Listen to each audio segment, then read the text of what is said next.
In this video, we'll be learning how to solve second order or higher order ordinary differential equations. There are two main types of the equations we'll be dealing with: homogeneous differential equations and non-homogeneous differential equations. Each of these can further be classified as linear and nonlinear. However, in this series, we will only focus on solving linear equations. We will not be covering nonlinear equations. Now, when it comes to homogeneous linear equations, they are divided into two categories: equations with the constant coefficients and equations with the variable coefficients. In this video specifically, we'll be solving second order or higher order homogeneous linear differential equations with constant coefficients. A second order differential equation is called linear if it is written in this form. If the right-hand side r of x is equal to 0, then the equation is called linear homogeneous differential equation. If the value of r of x is not equal to 0, then in that case, it is linear non-homogeneous differential equation.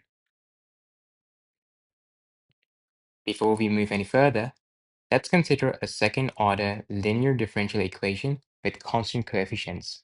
Here, a, b, and c are constants. To solve this, we convert the differential equation into simpler algebraic form.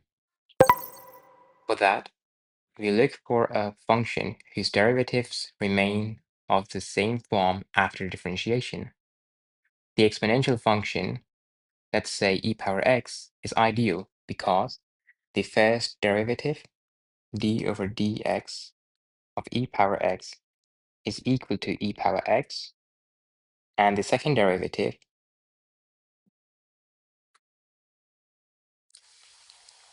is also e power x. So we assume a trial solution of the form y is equal to e power mx. And now we compute the derivatives for this and this.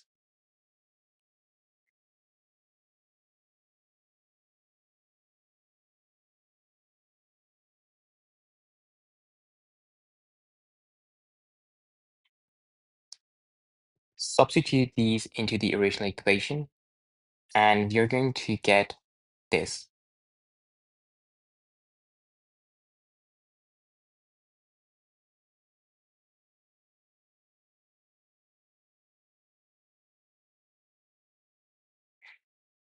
Since e power mx is common in all three terms, we're going to factor out e power mx.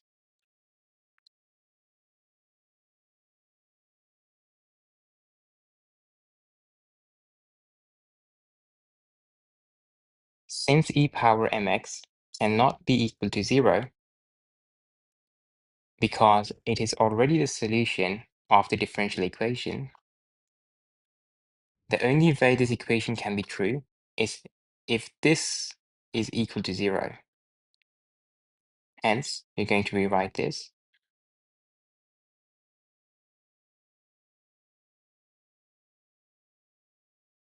This equation is called auxiliary equation or characteristic equation of the differential equation. Let's talk about different cases we can get after solving the auxiliary equation of the second order differential equation. The first case is if the auxiliary equation gives us two real and different roots.